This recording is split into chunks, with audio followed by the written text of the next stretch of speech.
All right. Good afternoon, everyone. It is 2 o'clock Central Time, so we are going to go ahead and get started. We are recording this today. I know with the weather, some people may not be able to watch today, so we are going to record this and we will share this out at the end of our training today as well.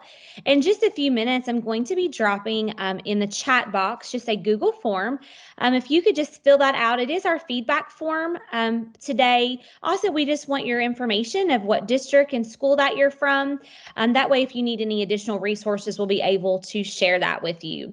My name is Sarah Aiken, and I am the Social and Emotional Learning Specialist at West Kentucky Educational Cooperative. So we are really excited that you are here with us today.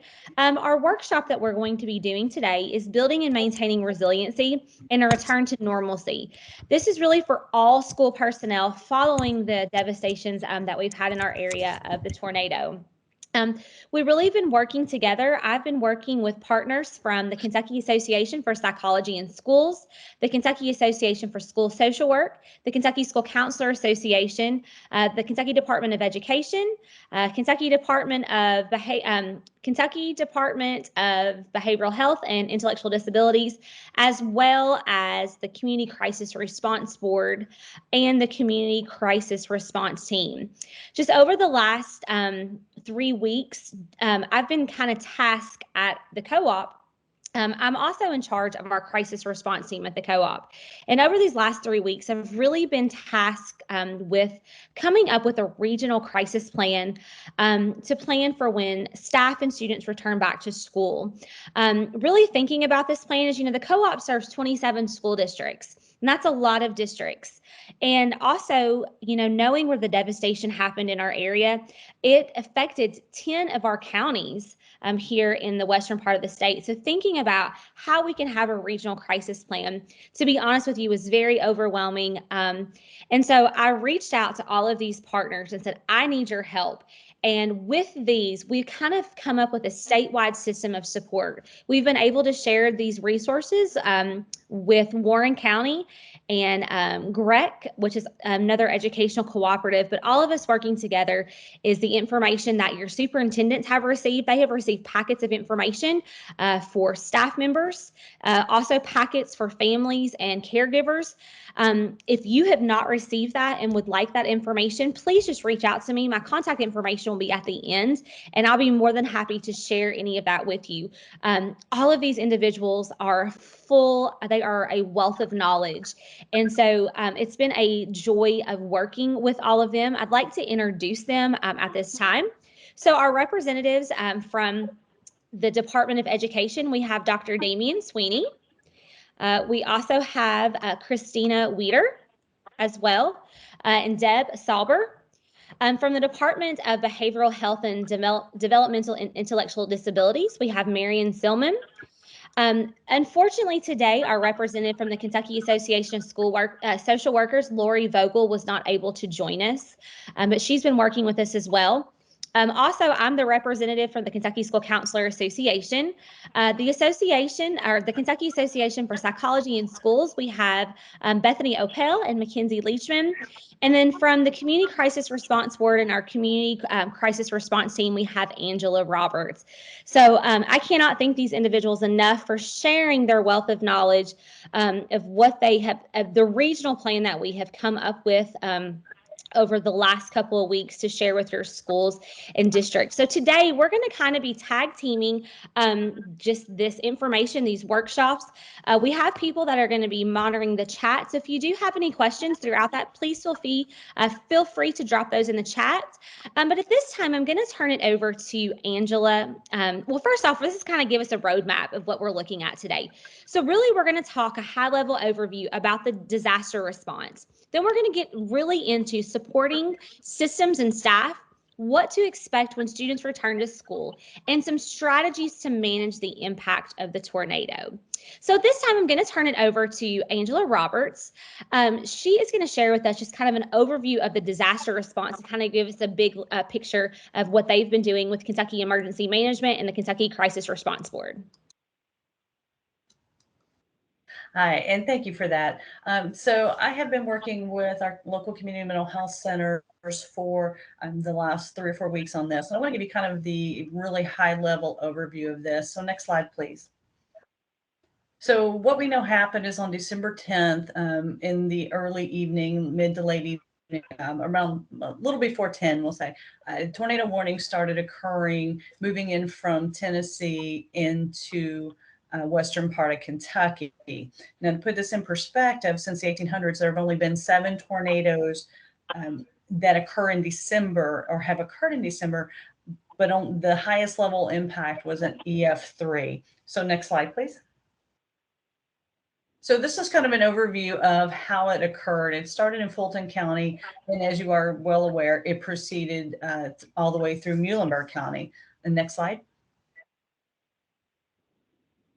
After it went into Muhlenberg, you can see it then proceeded into the central part of Kentucky with numerous touchdowns and various reports of damage. So what our teams have been doing is we started in the immediate aftermath of this, gathering and assessing information. And you can see from the next slide that the damage was far reaching. The next slide, can you go? Thank you. So this slide actually represents the impact, and each of those dots are a residence or a business that was impacted. And by the time the tornado had lifted, can we go back one, please?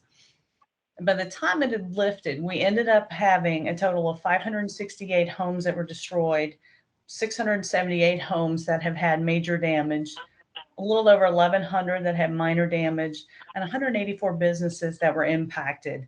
Now, that's just the structure aspect of it. When we look at the human impact, there were 77 confirmed fatalities from this, with 14 of them being children.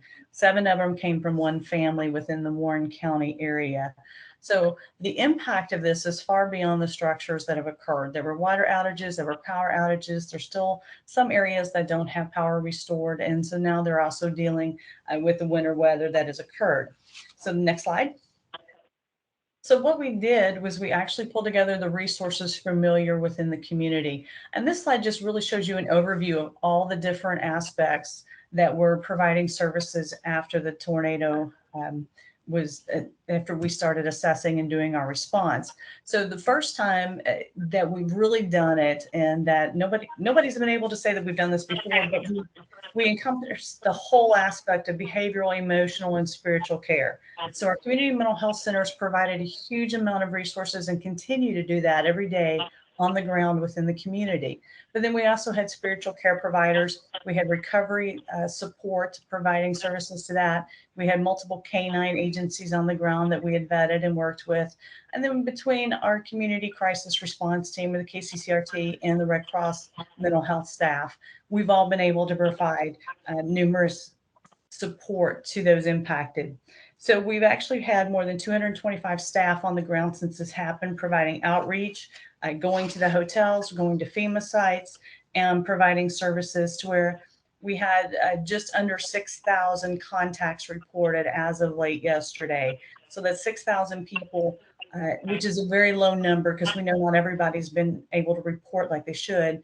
But those numbers indicate the contact of people that we've had. And some of those are definitely people that are youth or young people, students possibly from your schools. So please know that we have been out and we've been laying the groundwork to provide this service.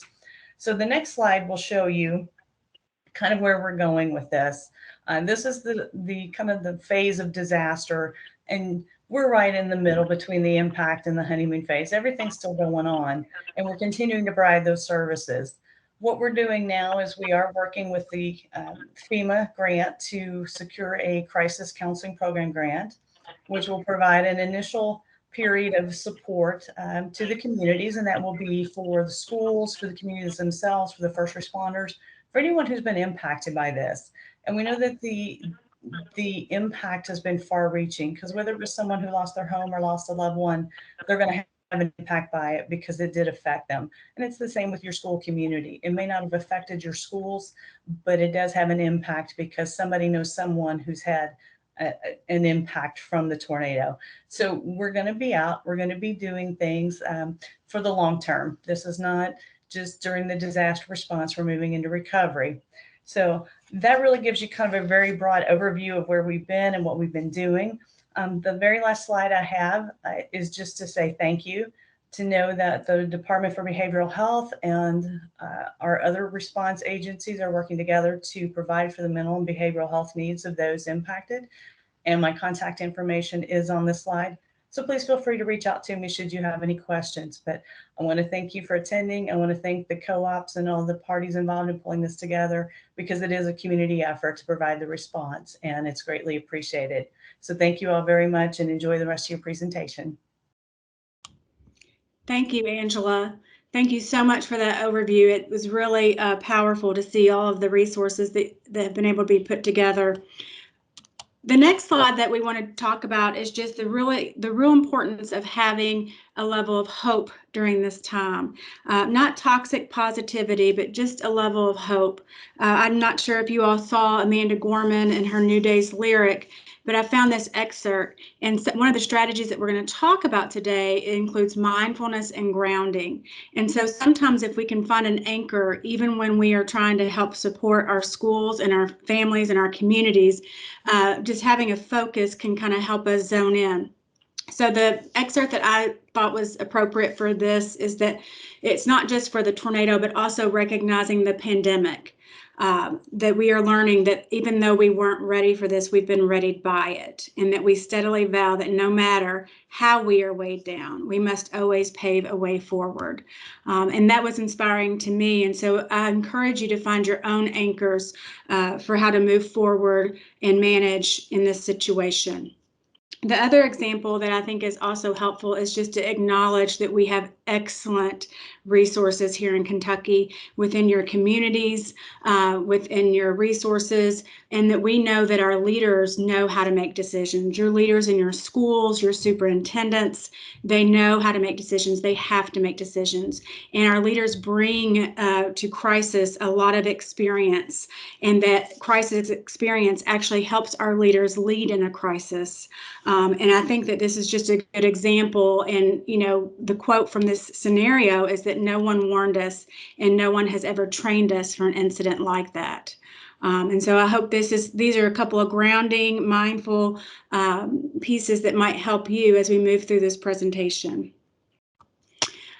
As we continue to talk about the impact, we need to think about how we operate typically when we are not impacted. And typically we can be very cognitive. We can make really good decisions. We can be very analytical, logical, and our cognition is kind of leading the way. In these situations, it's flipped, and survival mode is leading the way. And Angela talked about that right now, that we have several families and several communities still trying to establish that physical safety. And so we really just need to be cognizant of that as we continue to move forward. Where are we in that recovery cycle, like Angela described?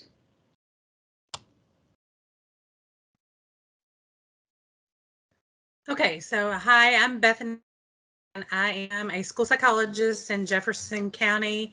Mackenzie, who just spoke with you, and I co-lead the crisis response team for the Kentucky Association for Psychology in the Schools.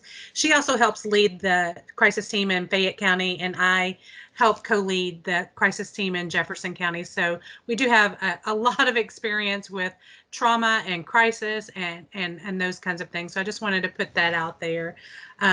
For our credentials. But as Mackenzie said, you know, when our executive functioning is shut down and we're living in survival mode, you know, it can look different between staff, a little bit different between staff and students. So we're going to start because we think it's really important that we live in the fact that we're not just taking care of students right now, that we have to take care of one another as well. So some of those common symptoms and signs of stress in staff are just listed here. I'm not going to go through each of them, but these are just common symptoms, and it does not become pathological or diagnosable until it is gone on for a long period of time and is severe in its limit of your life function. So we just want folks to see that these are common reactions to traumatic stress, that we don't need to worry initially with it being pathological when these things are happening. We would after someone went through a significant, if they didn't have some of these signs and symptoms than we do when we see them. So next slide, please.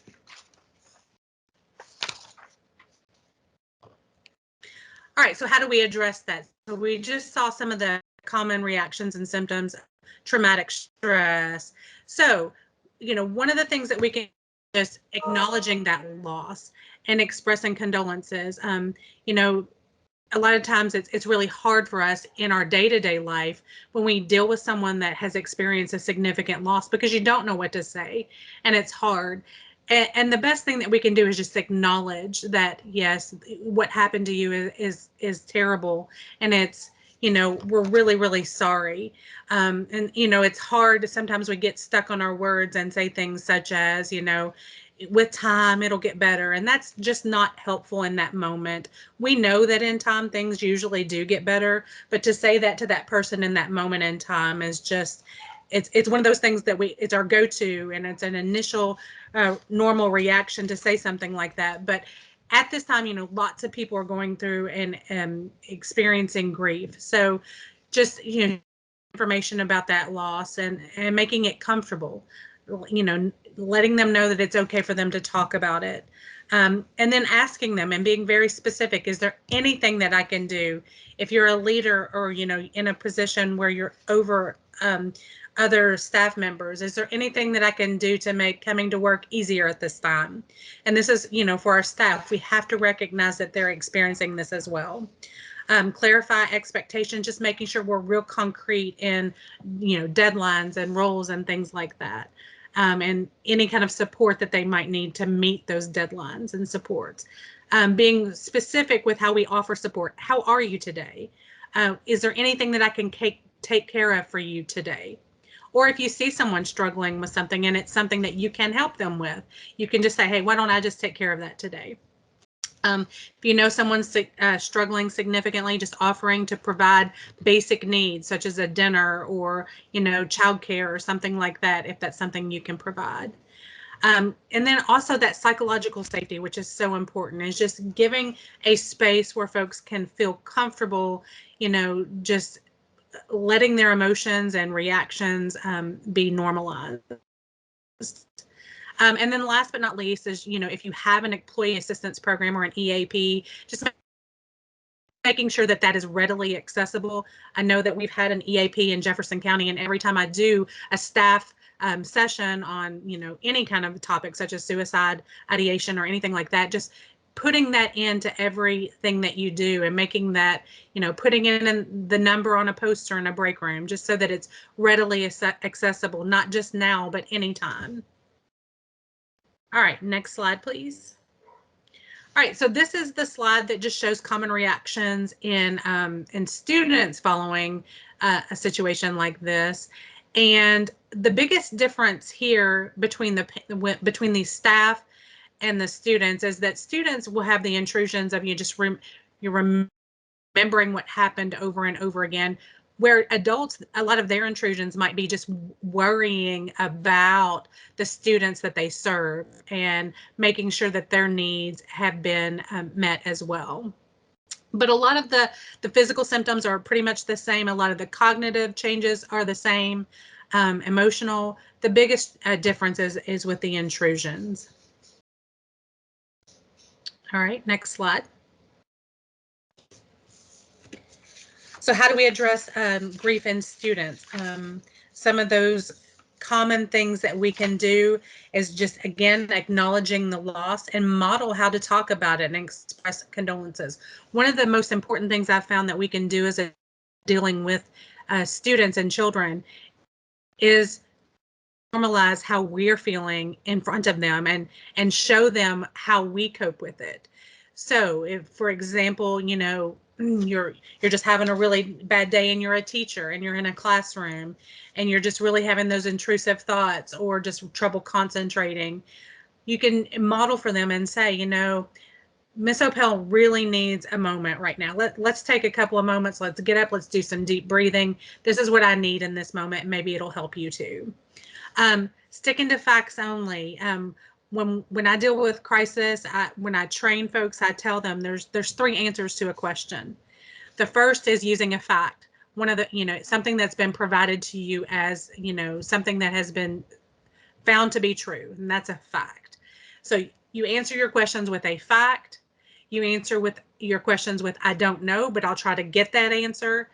Or you answer with maybe that's a question that you can ask your parents. Because sometimes we find ourselves in situations where questions will come up that we, may not be, might not be, should not be answering in the school setting. And a lot of times that revolves around spirituality.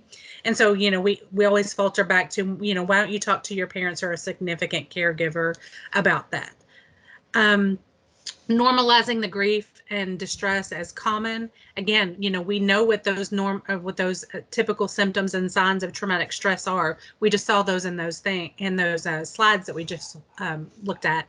So just normalizing those, asking questions such as, Susie said she's having trouble sleeping. Who else is having trouble sleeping right now?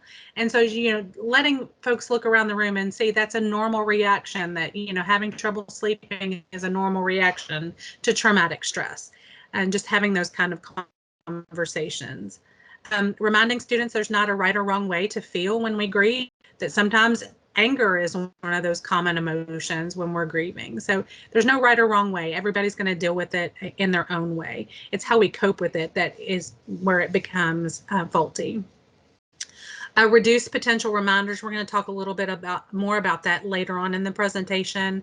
But one good thing to do, if we know that a classroom or a school has experienced a lot of loss and grief, is just do some rearranging of the environment so that we don't have to see an empty desk, or we don't have to, sit in grief too long. So just minimizing those references to the loss as much as possible.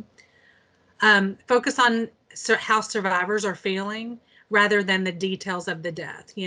Yes, we're feeling, Miss Opel's feeling really sad today because of what happened. And how I'm dealing with that is, I'm trying to surround myself with my friends and my loved ones and engage in those healthy coping strategies that we've been teaching, hopefully, throughout the school year, not just when something bad happens. And then also, when things get to a point where it can't be handled or managed by a classroom teacher or administration, engaging those mental health providers to come and talk to the class, to do some psychoeducation if necessary. All right, Hey, next slide. Bethany, this is Yes. Mary.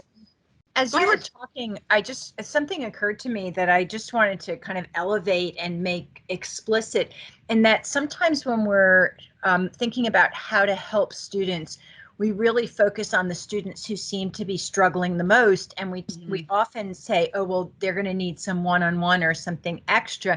And everything that you just talked about here, whether it's about a particular grief or loss response, or if it's about the overall response to the tornado, I think really applies, and especially applies even to students who are struggling. So I think one of the messages to say to everybody is that all of the students are going to need all of these basic kinds of things, and that if there are some students who I know you're going to talk about who may need some extra support, that extra support is only going to be as helpful as the foundation that we're giving them also. So I hope that made sense. What I was saying is that, like, even if you see a student struggling a little bit more than other students, it doesn't mean that what you're doing universally isn't helpful, or you shouldn't continue to give that to that student also.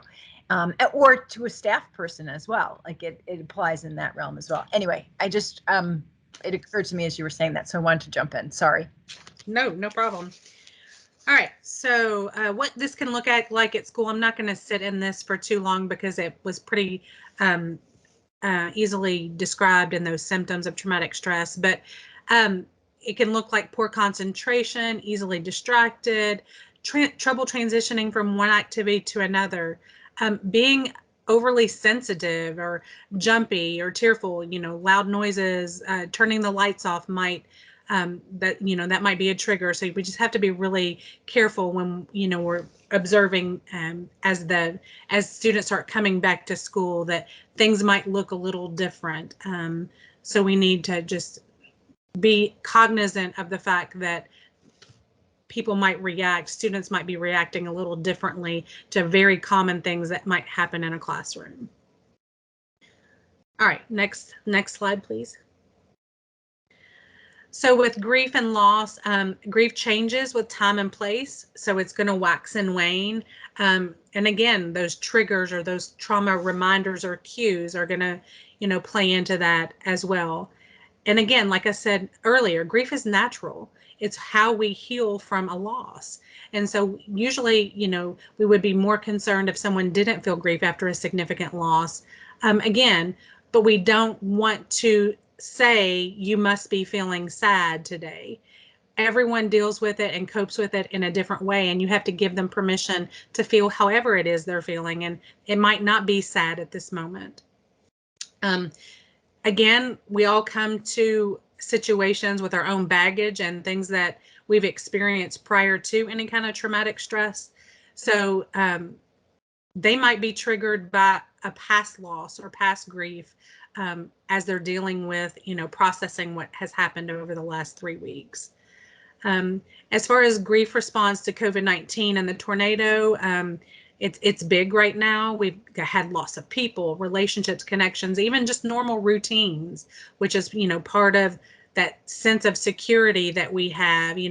We like routines. We like to know what to expect. And right now, some of that has been taken away. So that only raises anxieties and insecurities at this time. So we just need to be very cognizant of the fact that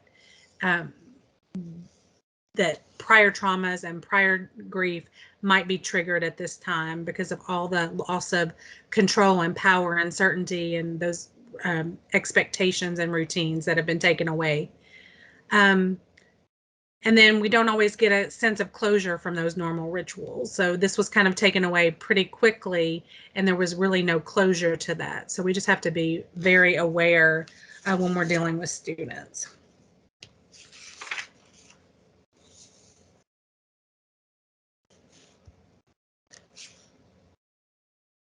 All right, is this one still me or is this? Oh yeah.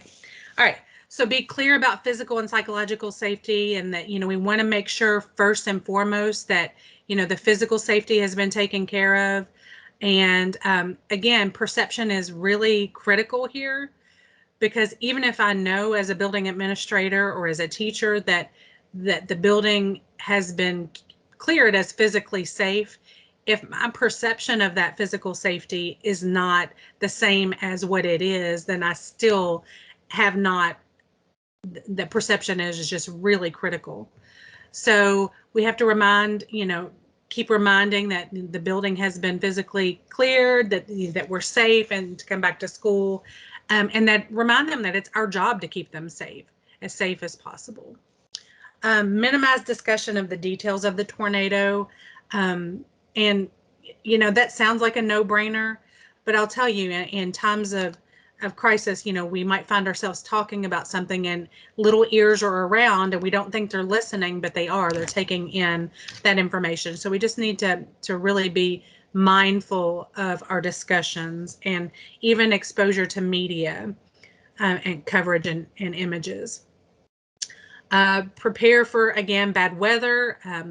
Right now, that's pretty evident when we all look out our windows. We can see that, bad weather is coming. And for those that have been displaced or, having to live without power and things like that, that this is definitely a time where that can, these trauma reminders can be very evident. Preparing for safety drills. So if we're able to, as administrators and leaders and teachers, as much as possible, prepare students for those drills, especially right now, a tornado drill, just prepare for that. It's probably going to take a good long time to get them through, preparing them for a tornado drill at this, for those that have been maximally affected. Have a safety plan for self-regulation strategies to cope when students are distressed or when those trauma reminders and cues have been activated. So we just need to be really careful that we don't do that we don't cause any harm as much as possible. Again, we're going to make mistakes as leaders, but we want to do our best to reduce that as much as possible. All right, next slide. All right, so when we're dealing with external and internal trauma reminders and cues, these are just some examples of some of those things that might trigger us. Those external reminders might be weather. It might be turning off the lights, like I had said previously. It might be whatever they ate for dinner the night before. That's the smell of the dinner the night before the tornadoes might trigger or remind them. Separation from a caregiver, especially those kids that weren't with their caregivers or their primary caregivers at the time of the tornado. And the difference, the internal trauma cues might just be those emotions or feelings that might remind us. So if we, are feeling lonely, that might remind us of the time where we were isolated or feeling lonely as a result of the tornado. Memories of those that we have lost might remind us or cue us. Any kind of physical sensation, if I'm hot, if I'm cold, if I get wet, those kinds of things, that they might be reminders. So we just need to be aware of those. So next we're going to talk a little bit about resiliency.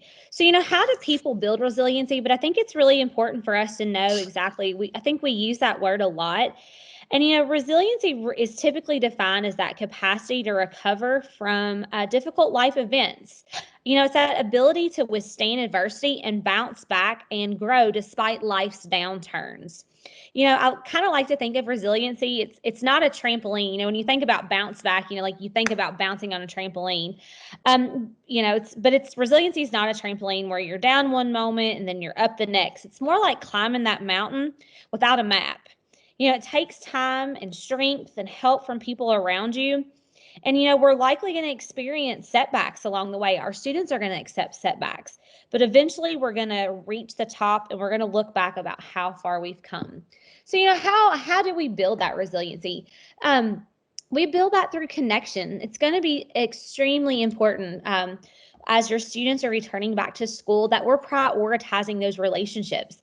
As staff's returning back to school, that we have those times with staff that we're prioritizing our relationships with our coworkers as well. Accepting the help, that connection piece, wellness, taking care of our physical bodies, mindfulness, and really avoiding any negativity that we can. That healthy thinking, keep that perspective, accept change. Right now, everything is changing. And try to keep that optimistic outlook as much as can and learning from the past, but also meaning that self-discovery, helping others, being proactive and make and work towards goals help us all build resiliency.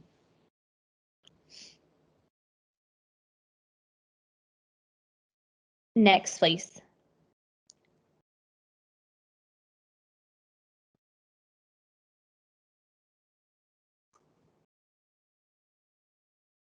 You can go to the next one, Mackenzie.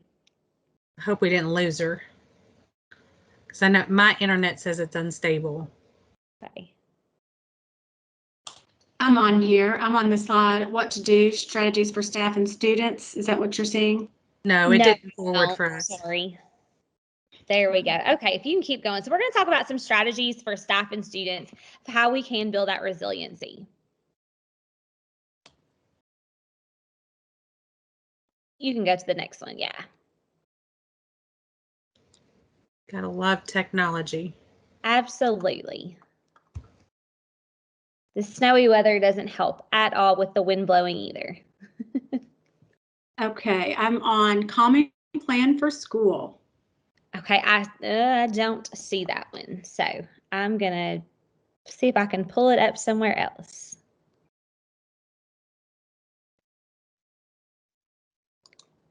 Let's see. Hang on just a second. You got to love technology just a little bit. All right. Yes, I can see now. So, thinking about a calming plan for school, again, as Bethany just talked about, those reminders and those cues, bad weather, darkness, day of the week, smell, having to tell someone that you're feeling worried. So, making sure the students know that there is a trusted adult in the building, whether it's a teacher, friend, bus driver, counselor. And when they're feeling this way, being able to share that with them, using some sort of calming strategy. I think it's going to be really important as teachers or counselors that you think maybe identify maybe 2 to 3 strategies that you could use in your classroom, whether that's, deep breathing, progressive muscle relaxation, maybe the student needs to go to the peace or the calm corner to take a few moments, or any other sort of physical activity. But again, it's going to be important to check in with an adult using these calming strategies until that you feel like you are ready to return. I also feel like these are very important for our staff as well. Just thinking about things that we can help calm them as well when they return to the building. You can go to the next one.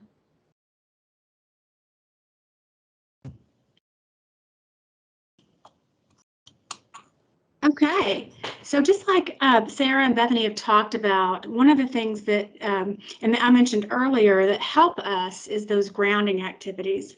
And one easy way to have a grounding activity is to resume a routine. And at this point, sometimes our academic activities, they're functioning more as a routine to kind of help normalize everything versus really trying to accelerate instruction at this time. And so it's really important to resume those anchors. I like to call these anchors, and the routines and the boundaries and the expectations. We use these all the time with our students who are escalated. Sometimes we'll say, well, let's talk about what we need to be doing right now. Well, let's take a look at our schedule. So again, trying to resume as close to a pre-tornado routine as possible. And even if it's not the same routine, just the idea that there's a fluid agenda throughout the day. There are things that we're doing to be productive. There's a start and a finish. We know when the day begins. We know when the day ends. And again, being clear about those boundaries. Trauma does not erase consequences. And so talking about those behavior expectations, talking how to ask for help, talking about how, if you need a break, how to request a break. So making sure that we are doing that instructional piece for returning to normalcy or returning and responding after the tornado and the tragedy.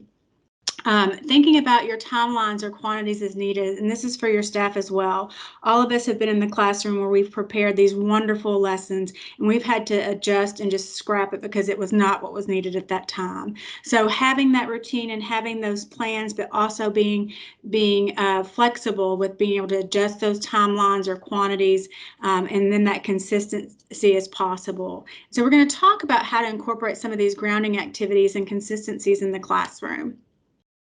One of the things that we want to make sure that we're helping our students understand as well as our staff. So anything that you're doing for yourself, making it explicit for your students. So you might say, one thing that makes me feel better is to make sure I have enough to eat. So this week we're going to make sure we have a snack in our class. Another thing that helps is making sure we have regular exercise. So let's just take a break right now and have a movement break. And then the other thing is talking about going to sleep and making sure everyone understands why having that rest is very important to be able to take care of your body, to help to cope and absorb all of the changes and things that are going on, all the stress. And with that is taking care of the mind. And like we shared before, really trying to create a culture of care and a culture of compassion and a culture of hope. Not necessarily like Bethany was talking about earlier, oh, everything's going to get better, because as we've learned within the pandemic, that's not always the case. But also instilling that positivity in terms of hope, having hope. And so we talked a little bit about how to instill that. You can do those grounding activities. You can also do some mindfulness activities in your classroom, where I don't know if several of you have done this, but sometimes we do. Tell me your rose, your bud, and your thorn. A rose is something that you really enjoyed in your day. A bud is something you're looking forward to. And a thorn is something that happened that just kind of prickled you the wrong way that day. And so really teaching our students and encouraging our staff to be reflective, and then again, making things concrete so they can name their feeling, they can name their experience versus just feeling it, that they actually can provide a name to it. And then, of course, gratitude. And, you know, it's really important that when things are out of your control, so maybe things aren't happening the way that you want them to happen, what is happening that's working? What is happening that seems to be successful? And Angela talked a whole lot about how they've made 6,000 contacts, and they know they haven't been able to contact and help everybody in every way, but they have been able to make 6,000 contacts, and, you know, having that gratitude for the steps that we're taking moving forward. And I just want to talk about that too, because Bethany mentioned that earlier, that it's like climbing a mountain, or maybe Sarah said climbing a mountain. But the important thing about resilience isn't how far you go, but it's just that you keep going, that there's one foot in front of the other, that we have a direction and that we're moving in that way. It doesn't have to be quick, doesn't have to be any kind of exciting adventure, but just that we're moving forward. So another part with the mindfulness and just kind of taking care of your mind is really helping your students develop those deep breathing strategies. This is a nice transition where they're coming into school and you give them an attention signal, and then you say, okay, everyone, let's just take a breath. Let's just do some deep breathing to get focused before we start with our next activity. And this is always helpful. It always helps me when people do this in presentations. I know it helps in faculty meetings.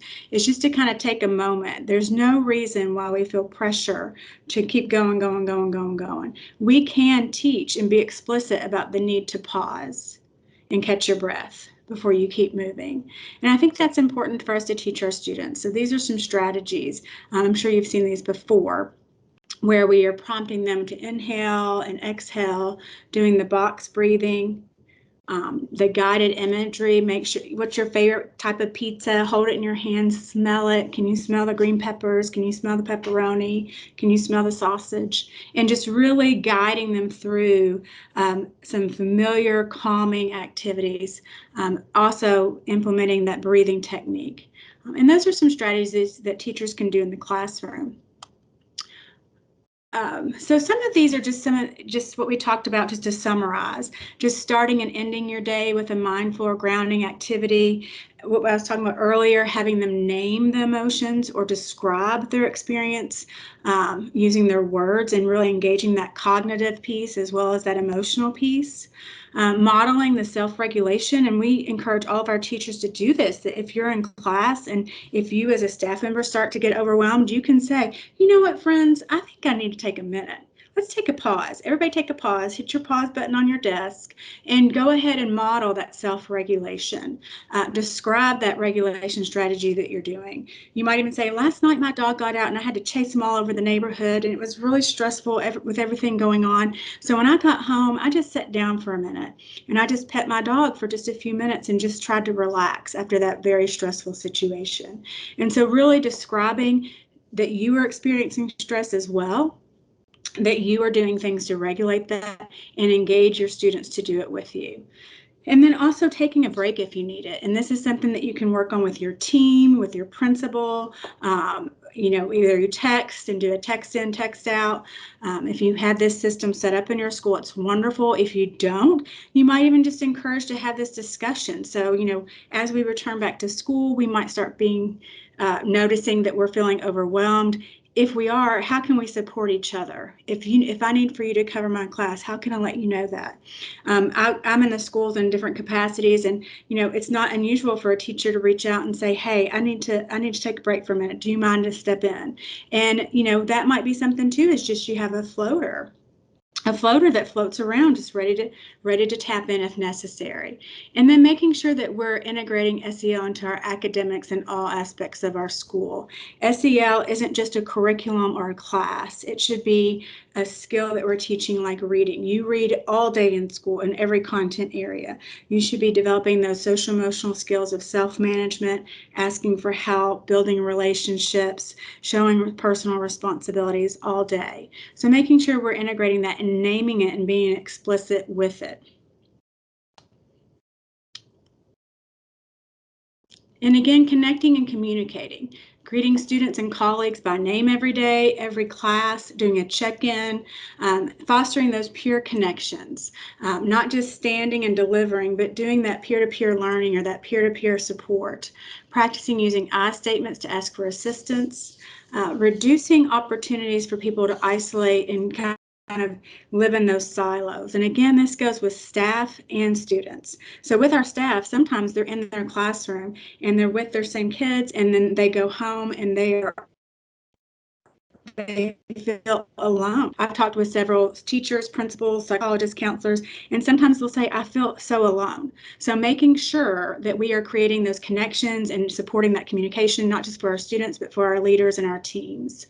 And just like we talked about the tap in, tap out with our teachers, adopting that check-in, check-out at the beginning of the day and the end of the day to just kind of say, hey, let's talk about your day. How did everything go? Or how do you want things to go? And then at the end of the day, how did they go? Again, that idea of that rosebud and thorn.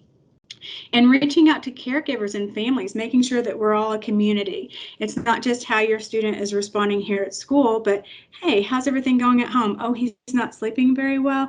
Okay, well, let me see if I can give you some strategies to help with sleep at home. Or if you are doing SEL, some of our SEL programs and curriculums offer a homeschool connection. If you're teaching second steps in your schools, they have a homeschool letter where parents can also reinforce those social emotional learning skills. So those are some ways that we need to make sure that we're continuing to connect and communicate. All right. So along those same lines, we teach psychological first aid, not just to certified folks, but to classified professionals as well. We teach them that, we want to use these 3 strategies of look, listen, and link. And with listening, you're also asking guiding questions to get the responses that you need. Because sometimes, kids can't give us that without us asking them the question first. So next slide, please. Oh, wait, stay here for just a second. So with look, we just want to look around the room and gauge, look for any kind of distress that you might see. Do they have a support system? That's part of your looking as well. And respond with calming and stabilizing supports. Then you want to listen and ask the right kind of questions. So yeah, we can say, we've all gone through a really hard time. What kind of strategies, or if you haven't gone through the hard time, you can say you've gone through, something that's really hard. What have you tried so far to help you with that? And if they can't come up with anything they've tried, or if their coping strategies are maladaptive, that's when we're going to offer them some suggestions of what they can do. See if what you hear them saying matches what they're doing, and then link them to the supports. Through this presentation, we know that we have the Western Kentucky Educational Cooperative Crisis Team that we can link to support or ask for help and consultation. Again, reach out to these supports. Even if you don't need a crisis team to come to your building, you can always reach out to your crisis supports for consultation. And a lot of times what I found when folks reach out for those consultations, they're already doing most of the things that I would have recommended that they do as best practice, but they needed someone to verify that, to lessen the anxiety that they, were doing, causing harm. So reach out to your school counselor, your school psychologist, your school social worker. Reach out and ask for help from the resources. Connect the student to those resources, connect staff to those resources as well. Your FRISC, any community or behavioral mental health supports, community mental health providers or centers. Structure support resources for basic needs as well. If you have a community food pantry, linking, your folks to those things too. Transportation or housing or help with utilities or bills.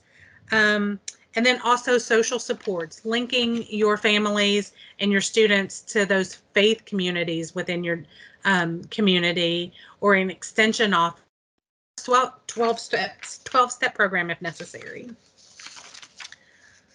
All right, so next slide. And this leads us into skills for psychological recovery. And I'm just going to kind of leave this slide here, but it just kind of shows you that that this system kind of ebbs and flows, but it gives us a system of support and strength, and it helps enhance the coping strategies that we've already put in place, hopefully, and taught through our SEL programs in our schools. Promoting positive connections is one that's really, really important. We know that, everyone in every school building should feel physically connected to the building and the staff that are there. And we have to do relational things to get those things going. Some of the saddest responses I've ever gone out on are responses where there weren't anybody to talk to when, a death of a student or something traumatic has happened, and there was no one that asked for help. It just shows me that the student or person that we've lost wasn't connected to the building.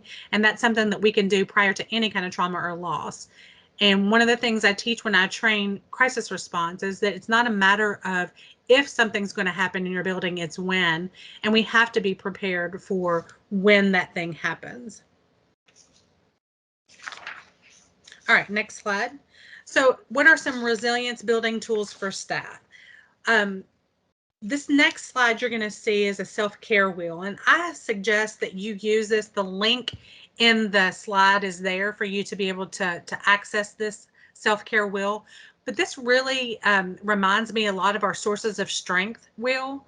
And so you can do this in a staff meeting where, we can say if you are in an area that is heavily impacted by what has happened over the last 3 weeks, you can use this self-care wheel as a staff meeting, as a building exercise, so that everyone can physically see with their own eyes. It's a visual support.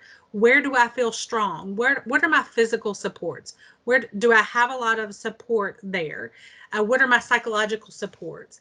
And once you've filled this out, when you go to the piece of the wheel where you're kind of lacking in support, that's where we can work on that. And it doesn't mean that every single piece of this pie needs to be filled, but if you're lacking in a lot of those areas, that's where we need to really step in and engage and make sure that we're getting supports in place for those professionals. And this, with the sources of strength wheel is a good one to use for students as well, so that they can visually see, those that are developmentally capable, where their sources of strength lie. And so this is definitely a good activity to use to get people thinking about where their sources of strength and their supports are coming from. Next slide, please. So when we're going through something hard, one of the best things that we can do is be compassionate towards ourselves, show grace and flexibility, and practice gratitude. One of the things that we have found with gratitude is that if you practice waking up every morning and finding 3 things to be grateful for every day, that after about 21 days, it changes the brain chemistry in your brain so that you're constantly searching your environment for positivity. And so that's what, we want to train, that, even if we're going through a hard time, find something to be grateful for. Find something, to focus on the positive. And just reminding ourselves that at this time, when we're dealing with traumatic stress, that good enough is enough for me. And it's okay to, just go on and say that out loud. Finding our common humanity, and we're going to talk about that in just a second in the next slide. And then again, practicing those mindfulness activities that Mackenzie just walked you through. Next slide, please. All right, so when we're using self-compassion and really focusing on giving yourself grace and forgiveness, you want to be able to extend to yourself what you would almost always do for others. And so those 3 components are just being kind to yourself and engaging in that positive self-talk. Just say, I did a really good job with this and I'm proud of myself today. You can say it out loud, write it on your mirror so that you can see it. Visualize how you would respond to a friend or colleague that might be in the same situation. So if you're going through something hard, how would you respond to a friend or a colleague if they were going through the same thing? And then just noticing your own suffering and seeking support or asking for help.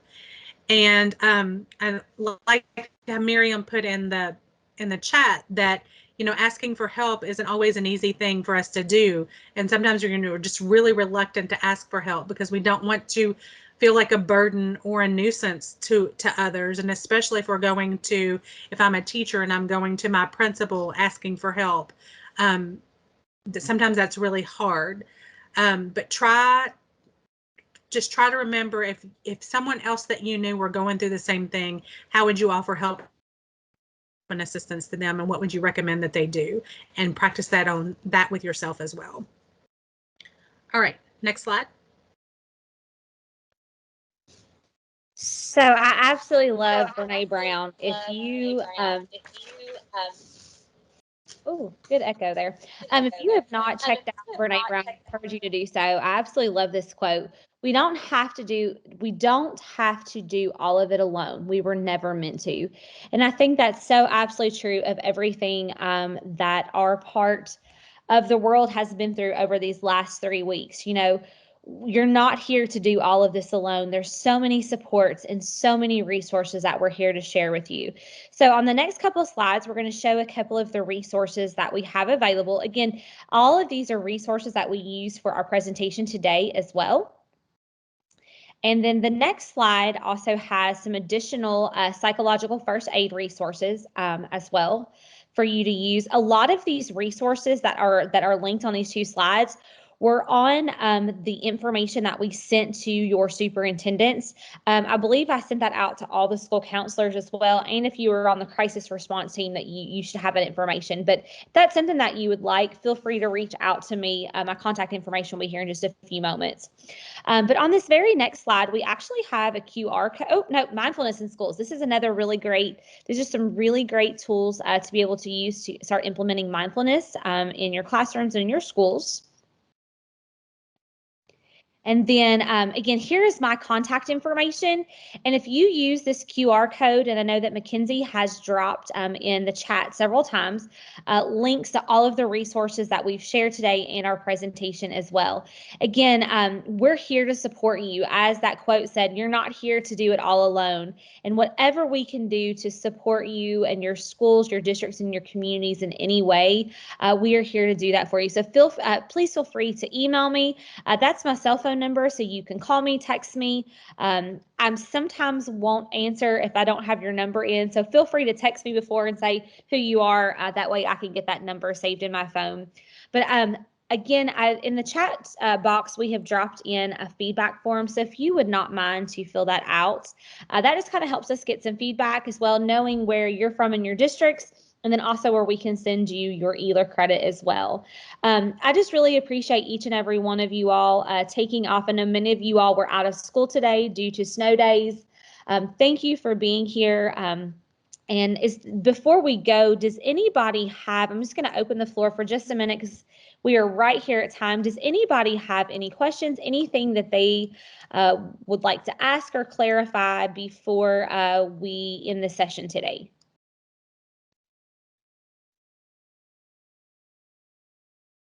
Okay. All right, great. Well, if you do have any questions, anything like that, please feel free again to reach out. I just want to thank Mackenzie and Bethany and also Miriam for their expertise on helping with today, but also thank you again to all of our other partners that have put together this information that is being shared in your districts with your family and with your staff. Again, without their support, I would have been extremely overwhelmed, and I just appreciate them helping us in our time of need as well. So again, thank you all so much for being here today. I hope that you guys stay safe and stay warm, and I hope you have a great day, and thank you.